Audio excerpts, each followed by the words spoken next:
تعالیٰ نے اپنے بندوں پہ کرم فرمایا،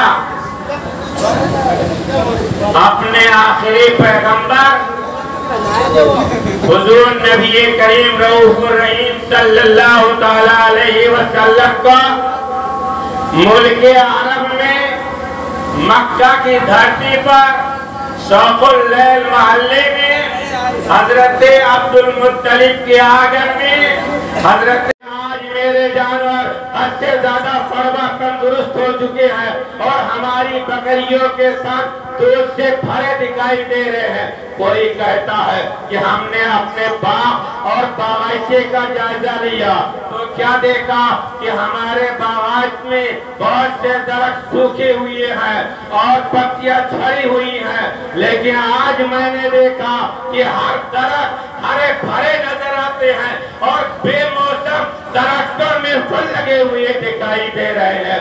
آپس میں رائے مشورہ کرتے ہیں آج آخر یہ کون سا واقعہ رونما ہوا ہے کہ بیمار اچھا ہو گیا ہے، پتلے دولے جانور تندرست ہو چکے ہیں، بے موسم درختوں میں پھل لگے ہوئے دکھائی دے رہے ہیں۔ یہ کیسی عجیب و غریب کی بات ہے۔ اسی درمیان ایک شخص حرم پاک سے باہر آتا ہے اور مکہ کے سرداروں کے پاس جاتا ہے اور مکہ کے سرداروں سے کہتا ہے آپ لوگ کیسی میٹنگ کر رہے ہو، کیسا اجتماع کر رہے ہو، کیا مشورہ کر رہے ہو؟ مکہ کے سرداروں نے کہا کیا تم عجیب و غریب واقعہ نہیں دیکھ رہے ہو؟ بے موسم درختوں میں پھل لگے ہوئے دکھائی دے رہے ہیں اور بیمار تندرست نظر آتا ہے اور جانوروں کے ساتھ دودھ سے بھرے دکھائی دے رہے ہیں، کیا یہ تم عجیب و غریب واقعہ نہیں دیکھتے ہو؟ وہ شخص کہتا ہے اے مکہ کے سرداران، ہم نے حرم پاک کے اندر جو عجائب غرائب چیزوں کا مشاہدہ کیا ہوں، اگر میں بتا دوں تو تم لوگ تعجب کرو گے۔ مکہ کے سرداروں نے کہا وہ کون سا واقعہ دیکھا ہے، کیا عجائب غرائب چیز کا مشاہدہ کیا ہے کہ تعجب کرنے کی بات کرتا ہے؟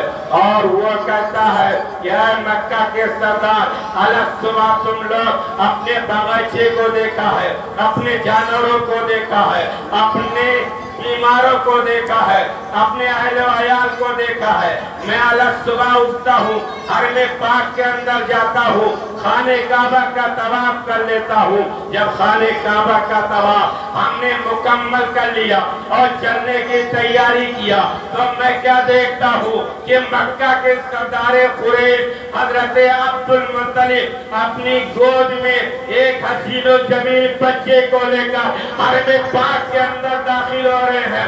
عبد المطلب اس بچے کو اپنی گود میں لے کر حرم پاک کے اندر داخل ہو رہے ہیں اور میں مڑ کر حضرت عبد المطلب کی گود میں اس حسین و جمیل بچے کی زیارت کر رہا تھا۔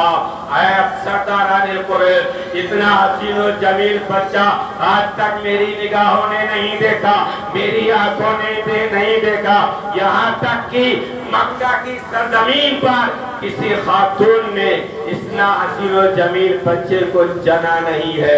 اے مکہ کے سرداران، بات یہیں پہ نہیں، میں مڑ کے اس بچے کے حسین چہرے کی زیارت کر رہا تھا اور حضرت عبد المطلب اپنی گود میں لے کر اس بچے کو لے کر جب خانہ کعبہ کے قریب گئے ہیں تو میری آنکھ فیصلہ نہ کر سکی، میری نگاہ فیصلہ نہ کر سکی کہ عبد المطلب خانہ کعبہ کی طرف بڑھ رہے ہیں یا خانہ کعبہ عبد المطلب کی طرف کی، عبد المطلب کی طرف میرے سرکار کی آمد کی خوشی میں عبد المطلب کی طرف جھکتا دکھائی دے رہا ہے۔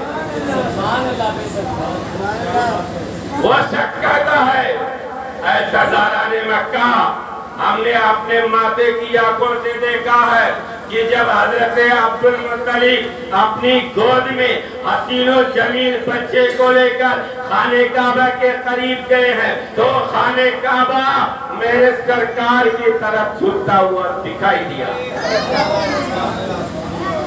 میرا برادر اسلام، مکہ المکرمہ اور مدینہ منورہ تقریباً 400 کلومیٹر کا فاصلہ ہے۔